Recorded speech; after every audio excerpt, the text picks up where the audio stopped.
नमस्कार, दिन भर की बड़ी खबरों में आपका स्वागत है। मैं हूं परवीन शेख। आज इस बुलेटिन में बात हो गई खड़गे पर बयान देकर बुरे फंसे पीएम मोदी की, अडानी को लगे एक और बड़े झटके की। जानेंगे दिल्ली सरकार के 2 मंत्रियों ने क्यों दिया इस्तीफा, पीएम मोदी पर क्यों बरसे संजय राउत। बात होगी राबड़ी देवी के बीजेपी पर वार की, यूपी में अखिलेश यादव के बयान पर मची सियासत की, और बुलेटिन के आखिर में बात हो गई दिल्ली मुंबई एक्सप्रेसवे की हकीकत की। लेकिन तमाम बड़ी खबरों से पहले एक नजर सुर्खियों पर। मोदी सरकार पर आम आदमी पार्टी का वार। मनीष सिसोदिया की गिरफ्तारी के बाद मंत्री गोपाल राय ने दिया नया नारा, बोले वो परेशान करते रहेंगे, हम काम करते रहेंगे। बिहार सरकार ने नए वित्तीय वर्ष के लिए 2,61,885 करोड़ का बजट किया पेश। कानून व्यवस्था सहित कई मुद्दों पर बीजेपी ने सदन में किया जमकर हंगामा। बढ़ती महंगाई ने दिया भारत की ग्रोथ को झटका, जीडीपी में फिर आई गिरावट। अक्टूबर दिसंबर में जीडीपी घटकर 4.4% रह गई। गिरावट के साथ बंद हुआ शेयर बाजार। सेंसेक्स 326 अंक गिरकर 58,962 पर हुआ बंद। निफ्टी 89 अंक लुढ़ककर 17,304 पर हुआ बंद।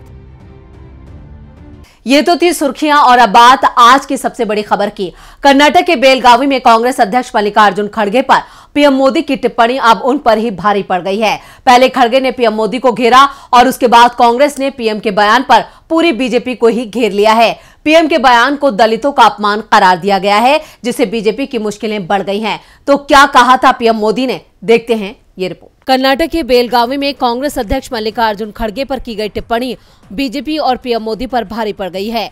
आज कांग्रेस प्रवक्ता सुप्रिया श्रीनेत ने पीएम मोदी पर जोरदार हमला बोला है। कांग्रेस प्रवक्ता ने कहा कि पीएम ने केवल खड़गे का अपमान नहीं किया, बल्कि उन वोटरों का अपमान भी किया जिन्होंने खड़गे को चुना। ये दलित समाज का भी अपमान है। उन्होंने कहा कि सोनिया गांधी को लेकर अभद्र टिप्पणी करना पीएम की आदत है।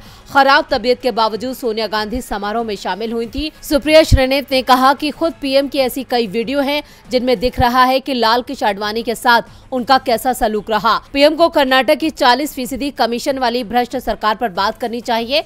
उन्होंने कहा कि लोकतंत्र में जीता जागता और प्रखर विपक्ष बहुत जरूरी है। लोकतंत्र को जीवित रखने के लिए कांग्रेस लगातार ये जिम्मेदारी निभा रही है।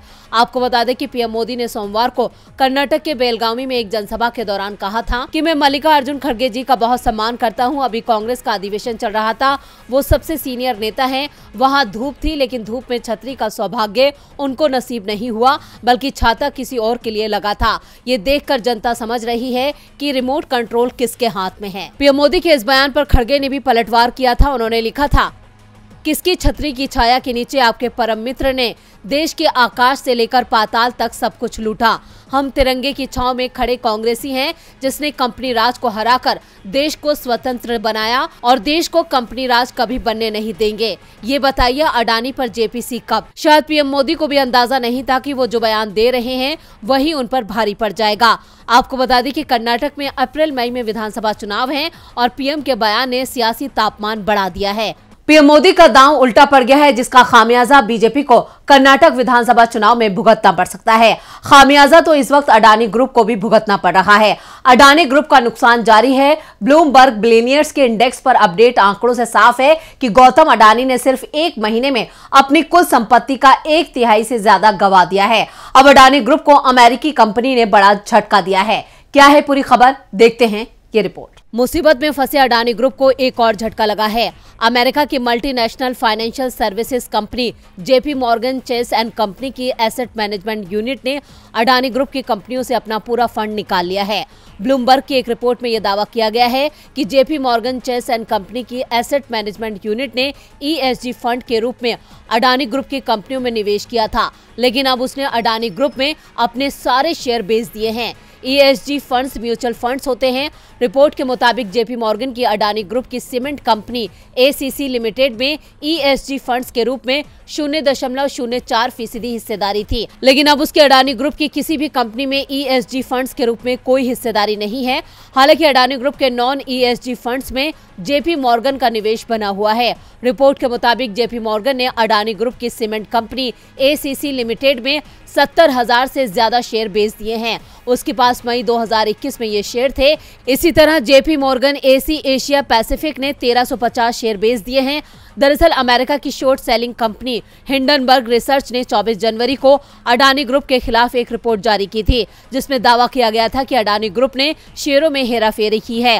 हालांकि ग्रुप ने इन आरोपों का खंडन किया है, लेकिन इससे ग्रुप के शेयरों में भारी गिरावट आई है। कई शेयर्स तो 52 हफ्ते के न्यूनतम स्तर पर पहुंच गए हैं। ग्रुप के मार्केट कैप में 150 अरब डॉलर की तगड़ी गिरावट आई है। इससे ग्रुप के चेयरमैन गौतम अडानी की नेटवर्थ में भी भारी गिरावट आई है और जानकारों का मानना है कि ये गिरावट आगे भी जारी रहेगी। खबरों की माने तो दुनिया में दौलतमंदों की लिस्ट में तीसरे नंबर पर रहे गौतम अडानी अब 39वें नंबर पर फिसल गए हैं।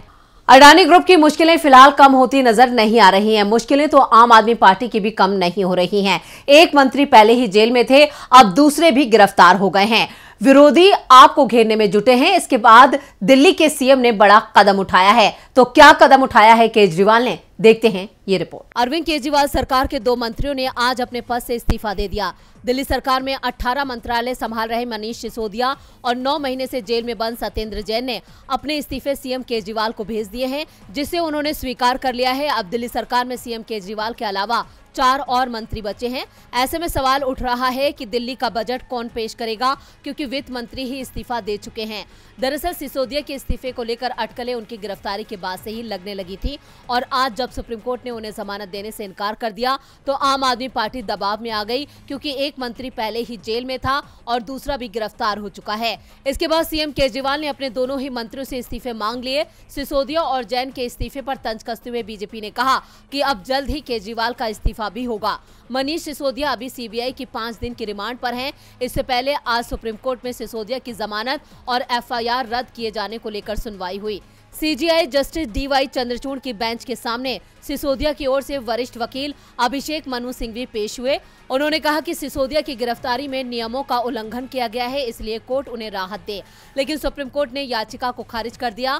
सीजीआई ने कहा कि आपको सीधे शीर्ष अदालत नहीं आना था, पहले आप हाई कोर्ट जाएं, वहां याचिकाएं लगाएं। जमानत के लिए आपके पास विकल्प हैं। इस मामले में हाई कोर्ट जाए बिना कुछ कहना गलत परंपरा की शुरुआत होगी। इसके साथ ही कोर्ट ने सिसोदिया की याचिका को खारिज कर दिया। मनीष सिसोदिया और सत्येंद्र जैन ने इस्तीफा दे दिया है।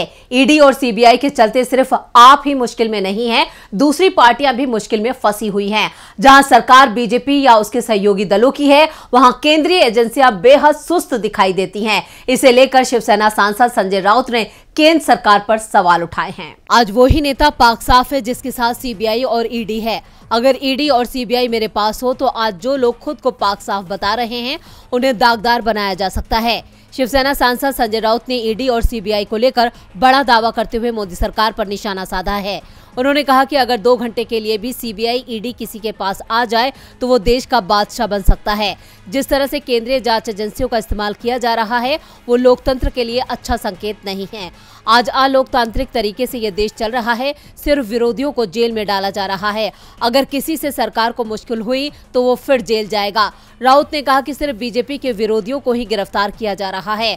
विपक्षी नेताओं को चुप कराने के लिए केंद्रीय एजेंसियों का इस्तेमाल किया जा रहा है। क्या बीजेपी में केवल संत और महात्मा हैं? राउत ने कहा कि महाराष्ट्र, झारखंड या दिल्ली फिर कोई दूसरा राज्य केंद्र विपक्षी नेताओं को घेरने के लिए ईडी और सीबीआई का दुरुपयोग कर रही है। ये बार बार हो रहा है, चाहे सिसोदिया हो, नवाब मलिक हो, अनिल देशमुख हो या मैं। मनीष सिसोदिया की गिरफ्तारी पर राउत ने कहा हम लोग उनके साथ हैं। राउत ने कहा कि क्या प्रधानमंत्री के दोस्त पर भी कार्रवाई होगी? हर कोई जानता है कि भारतीय स्टेट बैंक और भारतीय जीवन बीमा निगम को किसने लूटा।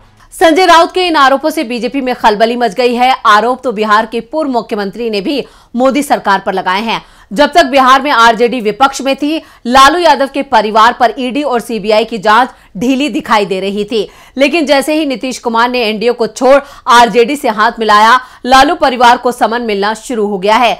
समन के इस खेल को लेकर आरजेडी नेता ने पलटवार किया है। बिहार के पूर्व सीएम और आरजेडी नेता राबड़ी देवी ने कहा कि मोदी सरकार अपने विरोधियों को परेशान करने के लिए ईडी और सीबीआई का इस्तेमाल कर रही है।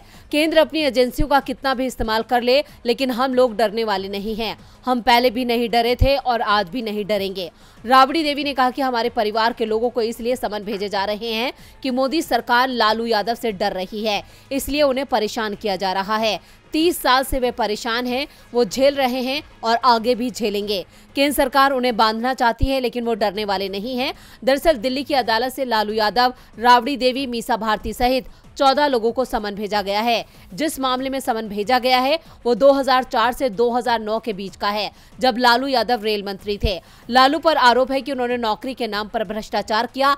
दिल्ली की स्पेशल कोर्ट में ये मामला चल रहा है। सीबीआई ने लालू यादव, राबड़ी देवी समेत अन्य लोगों को इसमें आरोपी बनाया है। आरजेडी नेताओं का दावा है कि बिहार की सत्ता हाथ से फिसलने के बाद से ही बीजेपी परेशान है। लोकसभा चुनाव में भी बीजेपी को बिहार में मुश्किलें दिखाई दे रही हैं।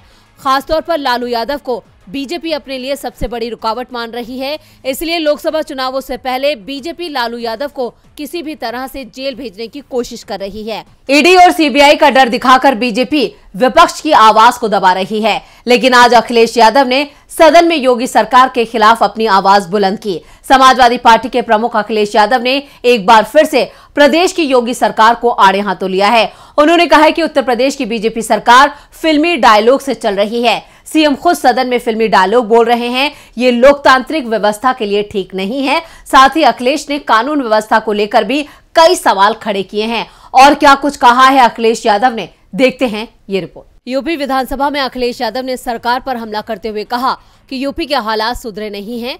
बजट को दिशाहीन बताते हुए उन्होंने कहा कि प्रदेश में कानून व्यवस्था बदहाल है, किसानों की हालत दयनीय हो गई है। सपा अध्यक्ष ने कहा कि मुख्यमंत्री माफिया को मिट्टी में मिलाने का दावा करते हैं, लेकिन पहले सूची दें ताकि जनता भी जाने कि माफिया कौन लोग हैं। प्रदेश की जनता ये जानना चाहती है तो फिर सरकार पीछे क्यों हट रही है। उन्होंने कहा कि बीजेपी देश के बड़े विपक्षी नेताओं के खिलाफ तमाम तरह की साजिश कर रही है। षड्यंत्र कर ईडी और सीबीआई का प्रयोग कर लोकसभा चुनाव 2024 को प्रभावित करने की कोशिश कर रही है। बीजेपी महंगाई और बेरोजगारी जैसे मुद्दों को दबाने के लिए जबरन विपक्षी नेताओं को फर्जी केस में फंसाती है। बीजेपी लोकतंत्र को खत्म करना चाहती है। बीजेपी के इन हथकंडों से संघर्षशील नेता और कार्यकर्ता डरने वाले नहीं हैं। नेता प्रतिपक्ष अखिलेश यादव ने कहा कि उत्तर प्रदेश में सिर्फ 4% बेरोजगारी दर बताई जा रही है। इसका मतलब क्या 90% बेरोजगारों को रोजगार मिल गया है? गैस सिलेंडर, दूध, आटा, दाल सब महंगा हो गया है। महंगाई से लोग त्राही त्राही कर रहे हैं। बीजेपी के पास महंगाई कम करने का कोई भी जवाब नहीं है। उन्होंने कहा कि प्रदेश का किसान छला गया है। उसको ना तो एमएसपी मिली और न ही उसकी आय दुगनी हुई। गन्ना किसान को बकाया भुगतान भी नहीं मिला। अखिलेश यही नहीं रुके, उन्होंने अडानी मुद्दे पर भी योगी सरकार को घेरा है। उन्होंने कहा कि बीजेपी ने जिस उद्योगपति को बढ़ाया था और दुनिया में नंबर 2 पर पहुंचा दिया था, वो 20 लाख करोड़ के घाटे में चला गया है। आज अखिलेश के वार से बीजेपी में खलबली मच गई है। और बुलेटिन के आखिर में बात पीएम मोदी के झूठे दावे की।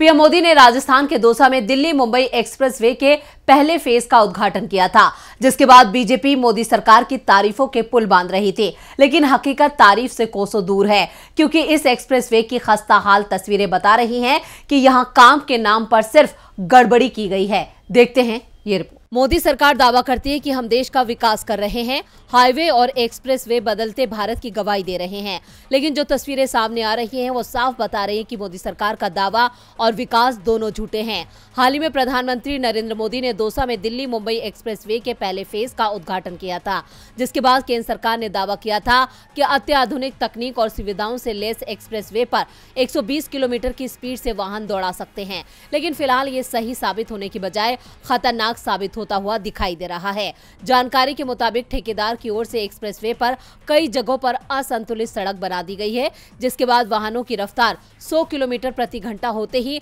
अनियंत्रित होने की शिकायतें मिली हैं और वाहन पलटने का डर भी बना हुआ है। एक रिपोर्ट के मुताबिक इसके चलते एक्सप्रेसवे को कई जगह से उखाड़कर दोबारा बनाया जा रहा है। भंडारेज मोड़ से गुरुग्राम टोल प्लाजा के बीच 2 किलोमीटर सड़क पर काम चल रहा है, जहां एक्सप्रेसवे की खुदाई कर फिर से बनाया जा रहा है। रिपोर्ट के मुताबिक दिल्ली रिंग रोड से 10 किलोमीटर आगे गुरुग्राम के घामडोस टोल के पास एक्सप्रेसवे को खोदकर रिपेयरिंग की जा रही है और सड़क को फिर से बनाया जा रहा है। वहीं कंपनी के सुपरवाइजर का कहना है कि सड़क बारिश से पहले के समय में बनाई गई थी, इसलिए अब तेज गति में वाहन असंतुलित होने की शिकायतें मिल रही है। इसके अलावा फिरोजपुर झिरका के पास 1 किलोमीटर के क्षेत्र में सड़क खोदकर फिर से बनाई जा रही है। अब सरकार खराब सड़क को ठीक तो करवा रही है, लेकिन ये गड्ढे उसकी असफलता की पोल खोल रहे हैं और बता रहे हैं कि विकास का केवल नाम है और काम कुछ नहीं है। तो आज इस बुलेटिन में बस इतना ही। देखते रहिए डीबी लाइव। नमस्कार।